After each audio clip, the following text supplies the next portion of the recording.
Bismillahirrahmanirrahim. Assalamualaikum warahmatullahi wabarakatuh.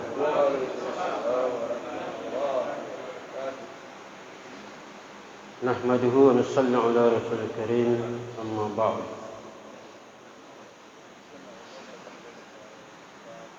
Alhamdulillah, para jemaah sekalian,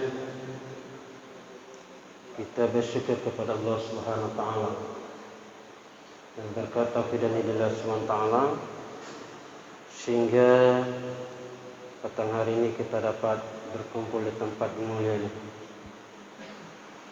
dalam rangka satu kerja yang sangat besar, yaitu melanjutkan risalah baginda Rasulullah sallallahu alaihi wasallam. Salawat serta salam semoga senantiasa dilimpahkan kepada penghulu kita Nabi besar Muhammad sallallahu alaihi wasallam, keluarganya, sahabat-sahabatnya, dan seluruh pengikut-pengikutnya setia pada jalan sampai hari kiamat insyaallah.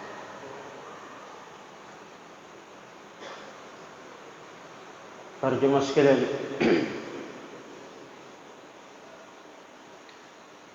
Maulana Ibrahim katakan, hewan atau binatang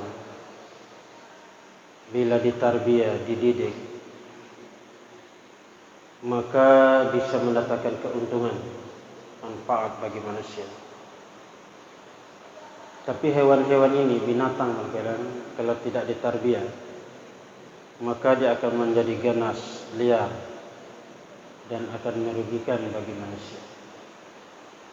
Contoh kalian, satu ekor monyet bila ditarbiyah, dididik, maka monyet-monyet ini kalian bisa untuk memanjat buah-buahan, buah kelapa, buah durian, macam buah. Tetapi monyet ini kalian kalau tidak ditarbiyah, tidak dididik, tidak dilatih, maka merugikan. Dia akan mencuri, merusak dan sebagainya.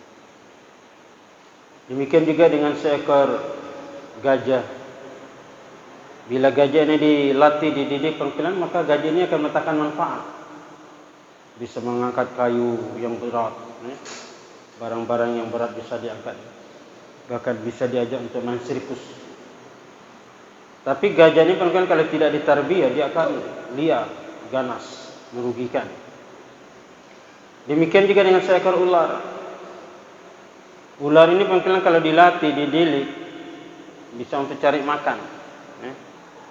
Di India sana panggilan ular itu kalau ditiup suling, yang sudah pernah ke India itu, pak orang ramai-ramai kumpul, ular itu menari-nari, orang lempar duit banyak. Tapi ular ini kalau tidak dilatih, tidak didik, dia mematuk.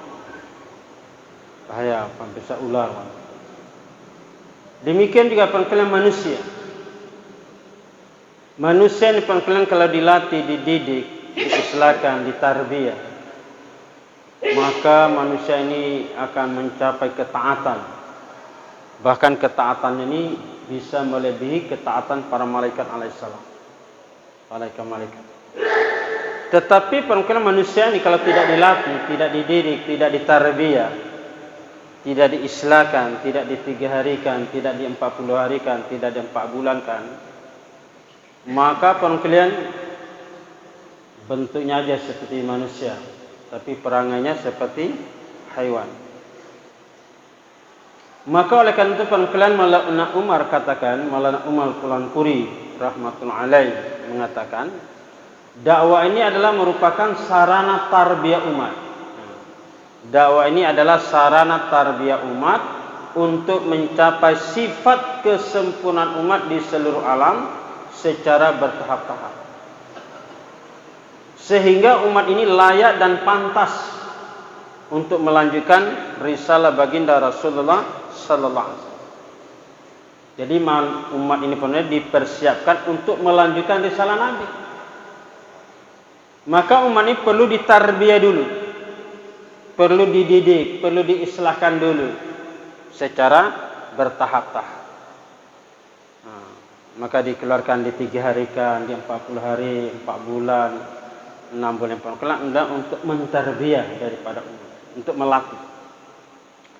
Sehingga umat ini layak dan pantas, cocok untuk melanjutkan risalah daripada baginda Rasulullah sallallahu alaihi wasallam. Jadi perhatikan tarbiyah umat ini, kata alim ulama ada 5 poin. Ada 5 tarbiyah daripada umat. Pertama, bagaimana yakinnya baginda Rasulullah sallallahu alaihi wasallam menjadi yakinnya umat ini. Keyakinan Nabi menjadi keyakinan umat ini. Keyakinan yang disertai dengan sifat sabar, qanaah dan tawadhu. Ini yang pertama. Bagaimana umat ini ada sifat yakin, okay? Keyakinan disertai dengan sifat sabar. Ada kesabaran.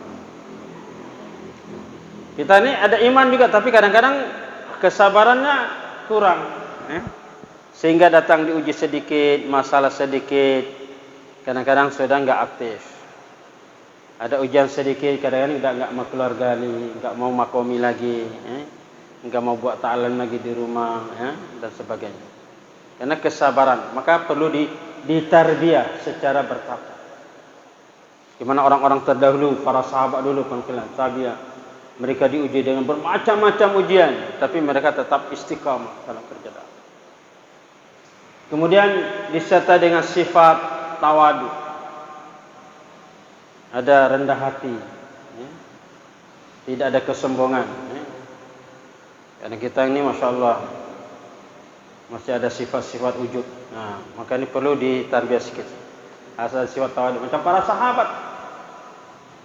Rasulullah sallallahu alaihi wasallam masuk dari Mekah ke Madinah, dari Madinah ke Mekah ketika Futuh Mekah.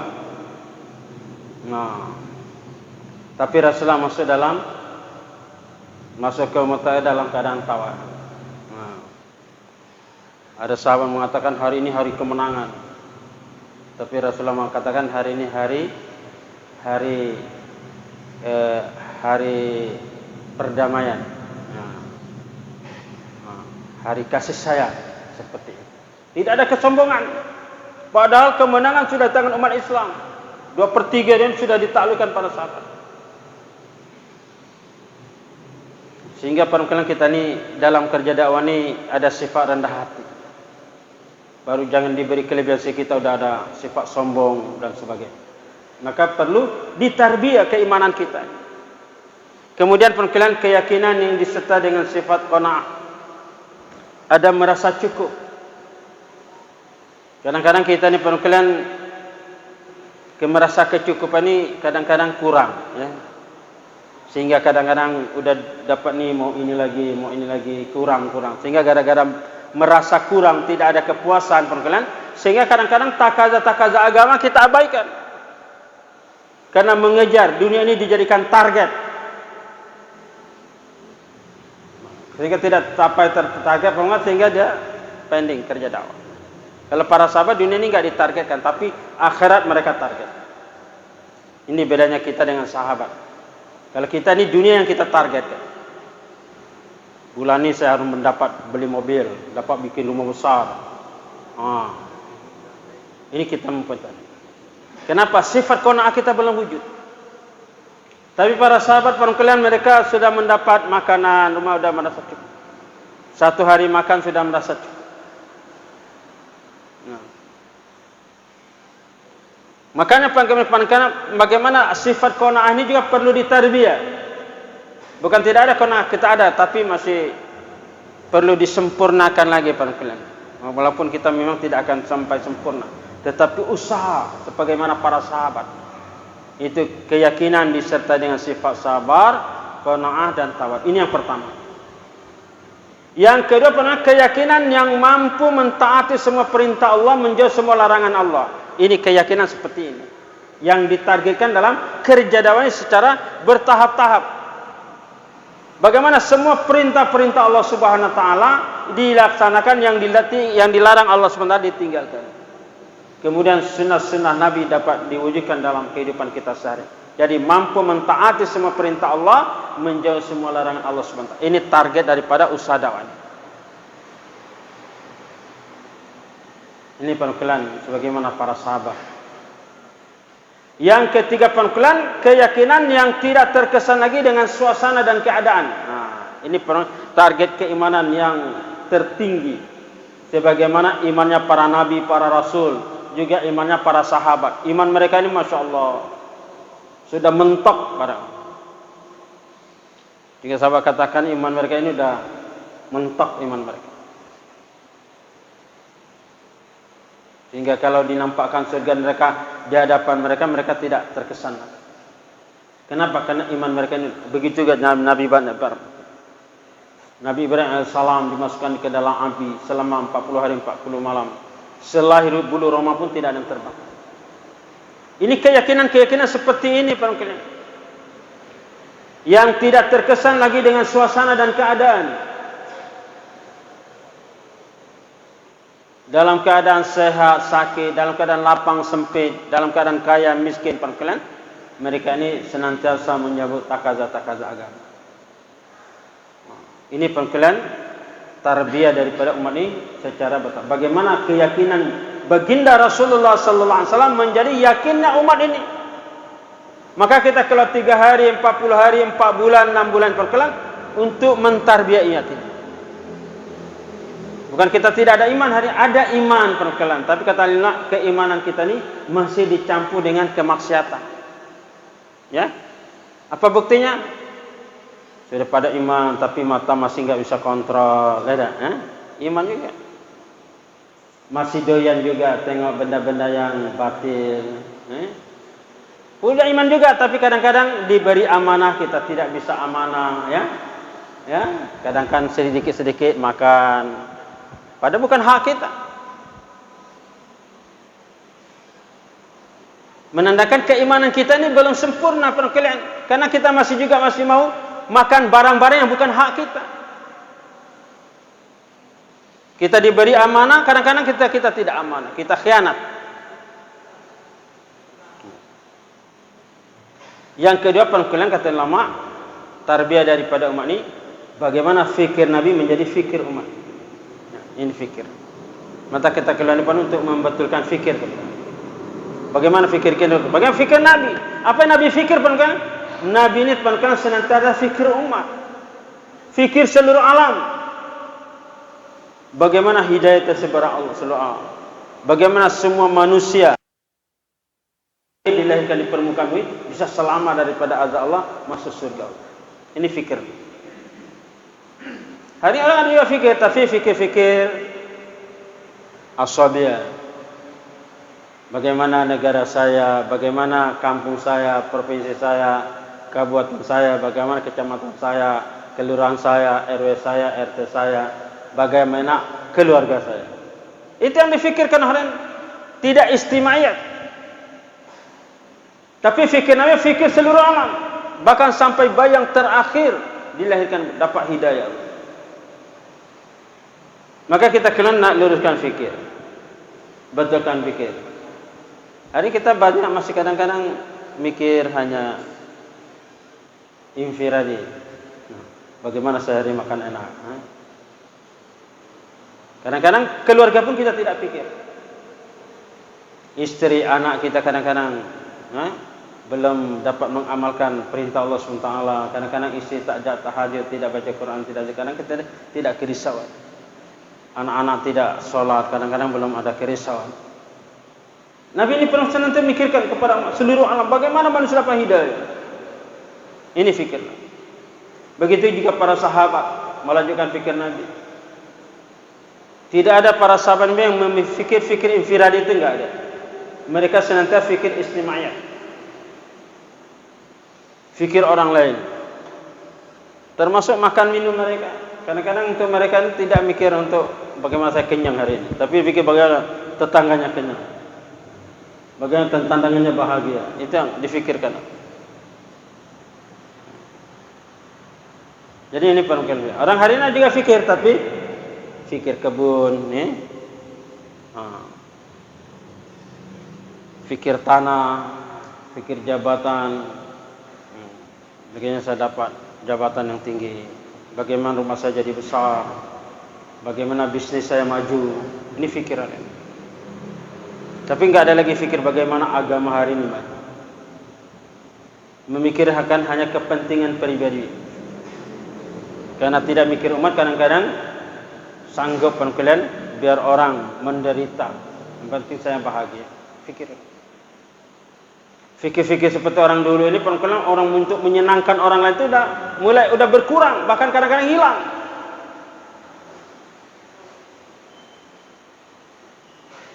Fikir infiradi. Makanya Nabi pernah mengajar kita bagaimana fikirnya fikir istimaiyat, fikir umat, fikir alam.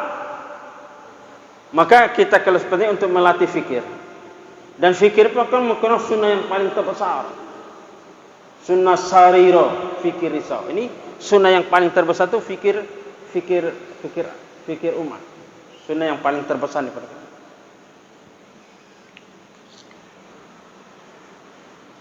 Maka para kalian, bagaimana kita latih fikir? Hari-hari kita fikir.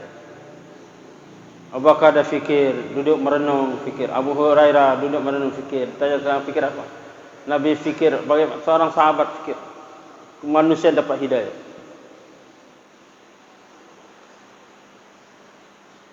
Karena mereka ini fikirnya fikir alam pengkulan, sehingga kerisauan mereka itu nampak. Lihat daripada kenang mereka. Apa buktinya? Di malam hari mereka bangun. Menangis apa? Minta hidayah. Karena di siang hari mereka begitu risau pengkulan, sehingga mereka, Maulana Ilyas rahimahullah fikir, risau tidak dapat tidur satu malam. Sehingga istrinya bertanya, "Wahai suami, kenapa engkau tidak dapat tidur malam?" Maka Maulana Ilyas kasih tahu sama istrinya, kalau apa yang aku pikirnya, yang aku pikirkan ada juga pada pikirmu, maka malam ini dua orang tidak dapat tidur. Karena risaunya Maulana Ilyas itu kan. Satu malam, bukan satu malam, setiap malam tuh fikir risau, bimbang. Fikirnya fikir alam. Sehingga lihat isinya risau. Kerisauan Bayi Wahab orang Mekelen, dia fikirkan keadaan umat ini, dia bangun menangis tahajud. Sehingga orang Pakistan itu dia ngintip ke kamarnya Bayi Wahab. Pada ngintip tu dia lihat risaunya Bayi Wahab itu begitu dahsyat, risau dia mikirkan di kamar dia itu menangis. Karena melihat kerisauan Bayi Wahab ini perkalian, sehingga orang yang ngintip itu langsung syahid. Tak sanggup melihat kerisaunya Bayi Wahab itu bagaimana fikirkan umat ini. Sampai syahid melihat, karena dia lihat apa kerisauannya Bayi Wahab itu tentang umat ini, diluapkan dalam doanya. Karena kita tidak ada risau, jadi kita enak makan, enak tidur. Satu jemaah pulang kalian Kargozali di Nizamuddin, bagaimana kamu kalian? Wah, alhamdulillah Maulana, saya keluar ni enak makan, enak tidur. Subhanallah, enak makan, enak tidur. Kalau para sahabat kan dia keluar di jalan Rasulullah tidak enak makan, tidak enak tidur. Kenapa? Karena kerisauan. Kalau kita kan kerja, Masya Allah kami dijamu ini, Masya Allah dijamu makanan enak di rumah orang kaya, gembira, bahagia. Cerita para sahabat, Masya Allah kelaparan, berhari-hari mereka tidak dapat makan minum. Ini Kargozali para sahabat. Kalau Kargozali kita, Masya Allah, kami diservis, ditekak di hotel, di ruangan VIP. Kargozali kita seperti ini kebanyakan di mana-mana. Tapi kalau kerja para sahabat bagaimana? Terpotong telinga, tangan, kaki. Ini yang dikargozalikan para sahabat kalau pulang dari jalan Rasulullah. Tidak dapat makan minum. Beda ini. Kenapa mereka ini dengan kerisauan? Karena kita risaunya perkara-perkara dunia, ya datangnya dunia juga. Kemudian kalian kata lama, target daripada kerja dakwah ini, tarbiyah daripada usaha bagaimana maksud Nabi menjadi maksud hidup umat. Bagaimana maksud Nabi menjadi maksud hidup umat ini? Apa maksud Nabi? Nabi kan dihantar ke alam dunia bukan untuk jadi raja, menteri, gubernur, profesor, dokter, bukan untuk jadi pedagang, pegawai, petani, nelayan dan sebagainya. Tapi Nabi dihantar untuk maksud dakwah dan tabligh. Ini maksud Nabi. Jadi bagaimana maksud Nabi menjadi maksud hidup kita? Maka kita kalau sepertinya untuk melatih maksud hidup. Hari ini orang jadikan pertanian maksud hidup, pedagang maksud hidup, pegawai maksud hidup, bisnis maksud hidup dan sebagainya.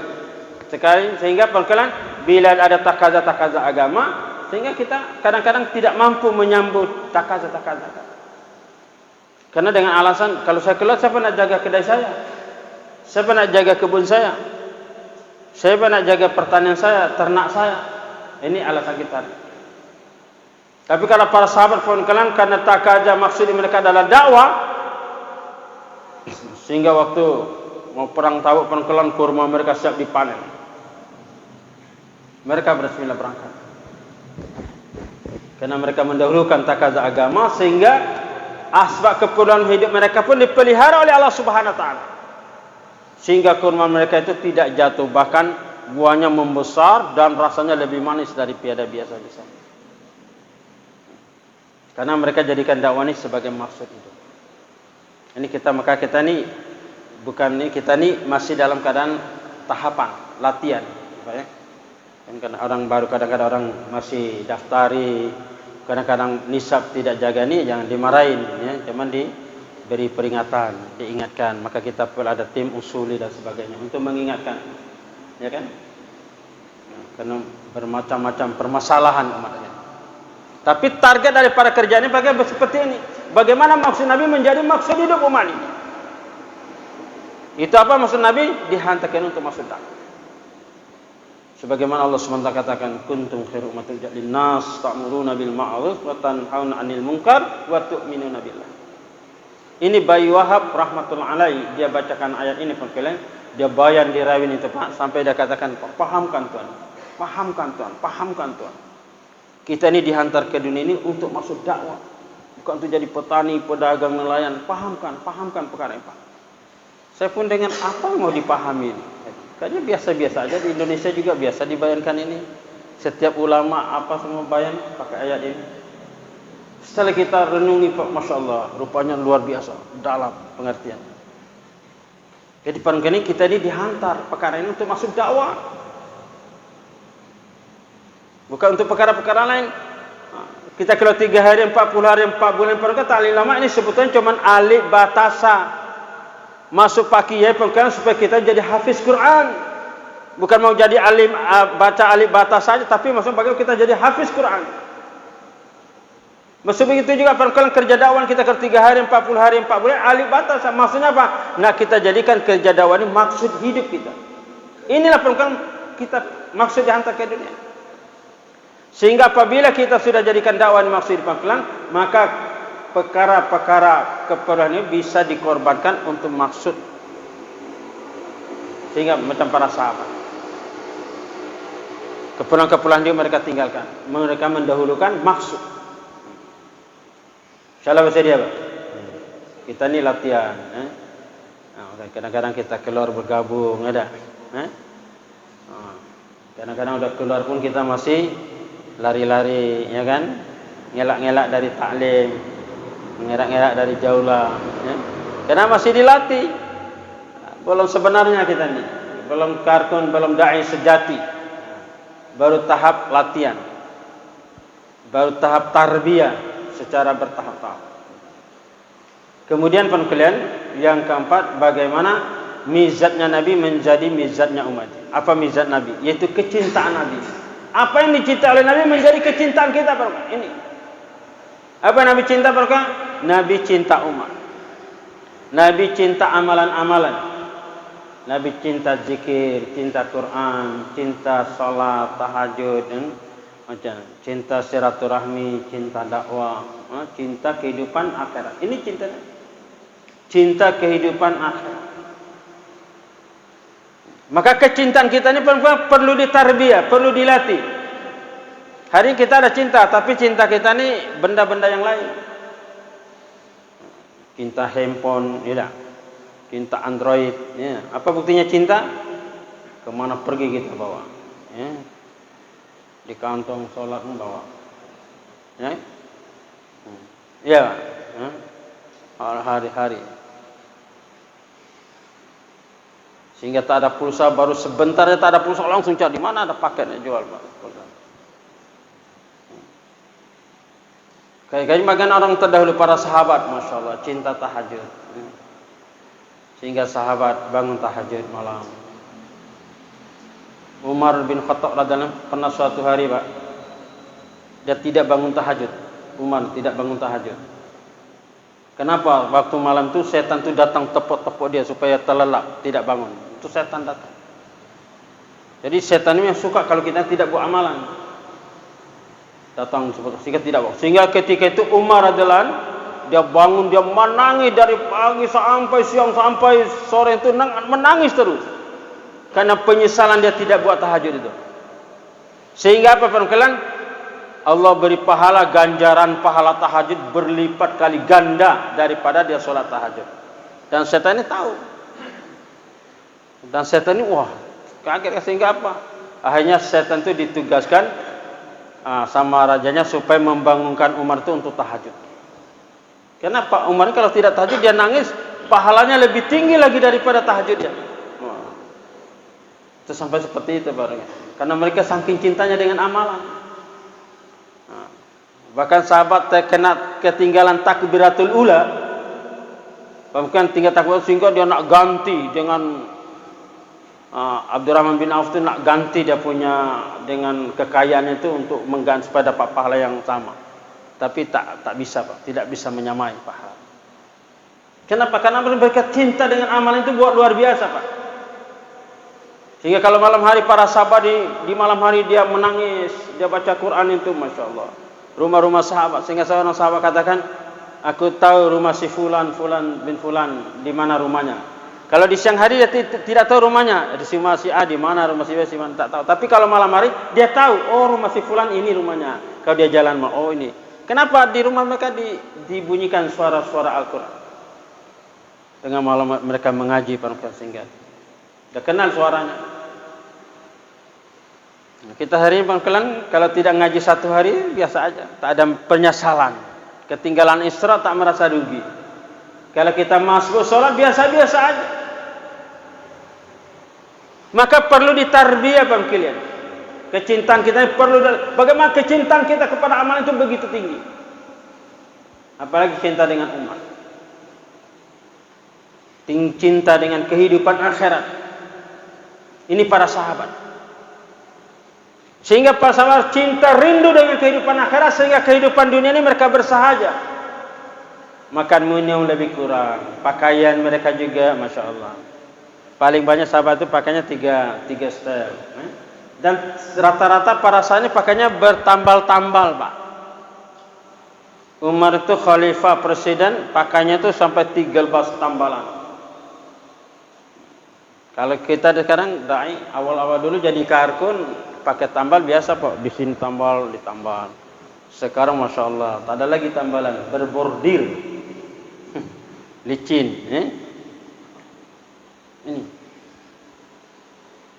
Ini perhatikan bagaimana cinta Nabi menjadi kecintaan. Insyaallah Pak. Kita hari-hari buat amalan. Kemudian perkelan yang kalian bagaimana tertib Nabi menjadi tertib hidup umat ini. Tertib Nabi menjadi tertib hidup umat. Maka kita keluar ini perkelan kata ulama untuk melalui tertib hidup kita ini. Kenapa? Karena tertib hidup kita ini udah lari. Udah mengikuti tertib hidup Yahudi, Nasrani, Majusi.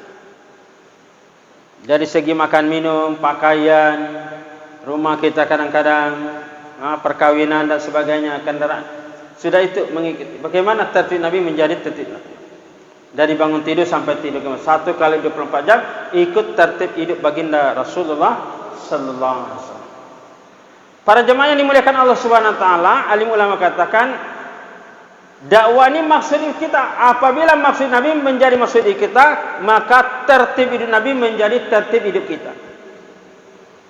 Apabila tertib Nabi sudah menjadi tertib hidup kita, maka nizamul gaib, aturan-aturan alam semesta yang gaib, dan nizamul zahir, aturan-aturan alam semesta yang zahir, Allah SWT akan tundukkan kepada umat.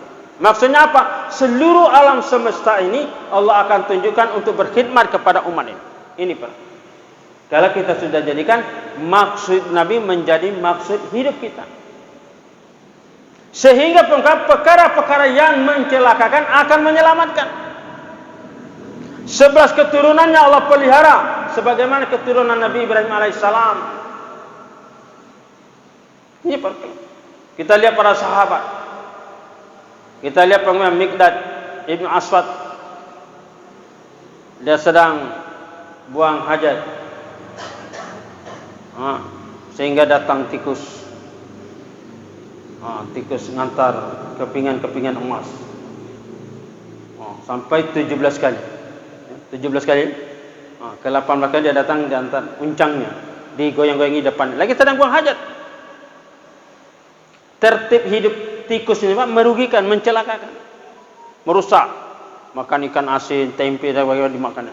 Tetapi karena sahabat sudah jadikan dakwah sebagai maksud hidup mereka pelan-pelan, sehingga perkara-perkara yang mencelakakan, merugikan, menyelamatkan, menguntungkan. Sehingga mereka masukkan dalam uncang, dibawa kepada Rasulullah. Maka Rasulullah katakan, ini rezeki yang halal untuk kamu. Subhanallah. Karena kita tidak jadikan maksud hidup, Masya Allah. Tikus Pak, di rumah saya itu habis. Mesin cuci baru cuci, baru habis kabel digigit, semua habis. Sampai body mesin cuci habis. Orang dulu mendatangkan keuntungan. Sofina radhiyallahu anha pergi ke hutan South Africa. Sampai di Sawadika di setengah hutan belantara, Sofina tersesat, tertinggal oleh jemaah dia. Mungkin dia ada hajat ya, ketinggalan, pergi, udah kapan jualan di tengah hutan. Sehingga dia cari-cari tak dapat. Akhirnya datang singa. Singa ni tertib hidup singa ni kalau dapat orang manusia ni jadi makanan lazat dia. Tapi karena Sofina ini jadikan tak maksud hidup, maka singa sini. Aku ini sahabat Nabi. Aku tertinggal oleh kawan. Di mana jemaah saya? Di jewer kupingnya katanya. Baru Sofina ini mangguk-mangguk dia diarahkan. Hanya Sofina naik ke atas punggung singa tadi, maka singa ini merendah. Sehingga Sofina dia paham, dia suruh naik ke atas punggungnya, kemudian dia jalan di tengah hutan. Coba naik di atas hutan, singa jadi kawan. Sehingga kalian dia masuk berjalan sampai di kawannya, dah dekat kawan dia turunkan, baru dia hidup. Jadi ini kehidupan para sahabat. Kenapa? Karena mereka telah jadikan dakwah ini sebagai maksud itu. Sehingga pelan-pelan perkara-perkara yang mencelakakan, menyelamatkan, Allah tundukkan alam semesta ini. Kenapa? Karena para sahabat telah jadikan dakwah sebagai maksud hidup. Kan di zaman sahabat kalian dia jalan di atas laut. Mereka jalan di atas laut. Tidak ada kendaraan. Maka amirnya tanya, ada yang buat dosa-dosa besar?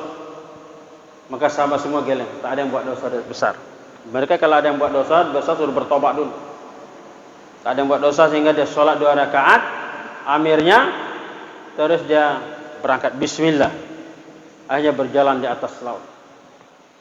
Setetes air pun tidak ada yang kena. Berkhidmat pun ke penduduk-penduduk langit dan penduduk bumi ini jadi teman setia para sahabat. Semua berkhidmat. Kenapa? Karena mereka telah jadikan dakwah ini sebagai maksud hidup. Hadirin yang dimuliakan Allah Subhanahu wa taala,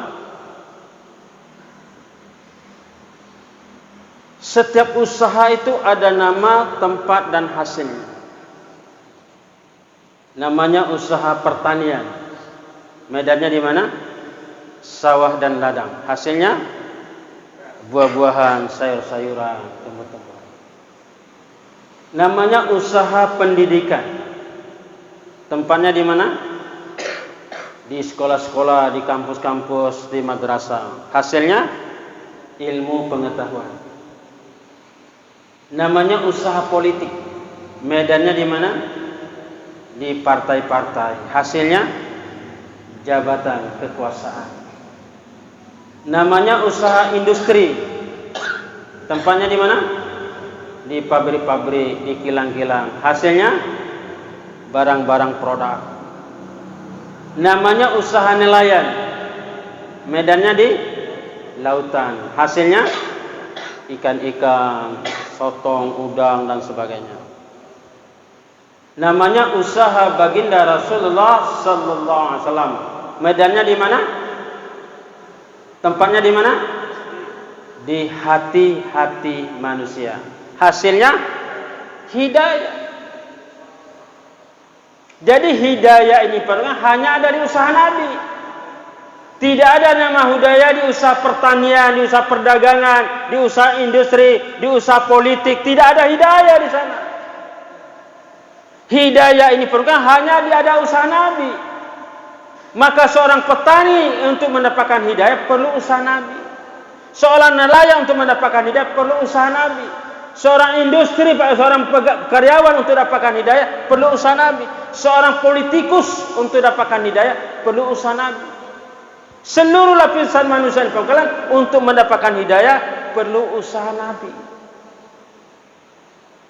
Bila manusia sudah usaha Nabi, maka manusia ini akan dapat hidayah. Bila manusia sudah dapat hidayah, barulah umat manusia ini mampu mengamalkan agama secara sempurna. Apabila umat ini sudah amalkan agama secara sempurna, barulah di akhir hayatnya dapat ucap kalimat la ilaha illallah. Maksud saya ini paham? Jadi enggak ada ceritanya orang nak dapat saya ini usaha politiknya supaya agama bisa hidup di negeri kita ini. Kalau saya jadi pejabat, pemimpin, jadi presiden, jadi gubernur, jadi MPR, maka agama Islam bisa saya. Omong kosong pada kita. Masih jabatannya tinggi, wah, dia rakyat dia. Setelah dah tak jadi pejabat lagi, baru dia berpihak kepada masyarakat. Maka ini penukilan kita ini mesti usaha Nabi. InsyaAllah bersedia Pak. Maka kalau kita ini nak dapatkan hidayah, kita perlu apa? Usaha baginda Rasulullah Sallallahu Alaihi Wasallam. Ini medannya di hati-hati manusia. Maka manusia pergi jauhlah, jumpai dari rumah ke rumah, dari pintu ke rumah, dari hati ke hati. Masa usaha dakwah ini kata Mas Syekh, usaha di atas hati manusia. Maka kita perlu berhati-hati. Jaga hati, jangan sampai pecah hati, ya kan? InsyaAllah Pak. Maka kita jaga hati kita masing-masing. Jangan sampai hati kita ini tersinggung, merajok, cengeng. Ya, jangan jadi cemen. Nah, baru disinggung sedikit dah lari dari kerja dakwah. Maka ini perkalian ini usaha yang sangat besar. Dan semua nabi-nabi dihadirkan ke dalam dunia usaha hati-hati manusia. Tidak ada satu nabi diutus ke permukaan usaha atas pertanian, usaha perdagangan, usaha politik, usaha perkara-perkara lain. Semua nabi dihantar untuk usaha atas hati-hati manusia supaya kita ini diberi hidayah oleh Allah Subhanahu wa taala. Untuk itu kita semua siap berkorban insyaallah Pak. Ini kita di tanggal 7 Agustus ini kita semua bayan hidayah. Insyaallah Pak. Ada yang 40 hari, ada yang 4 bulan, ada yang 6 bulan. Kalau ulama-ulama 1 tahun. Insyaallah Pak ya. Mudah Allah SWT beri taufik dan hidayah kepada kita semua sehingga kita diterima, dikekalkan dan digunakan hingga akhir hayat kita insyaallah Pak ya. Subhanakallahumma wa bihamdika asyhadu an la ilaha illa anta astaghfiruka. Assalamualaikum warahmatullahi wabarakatuh.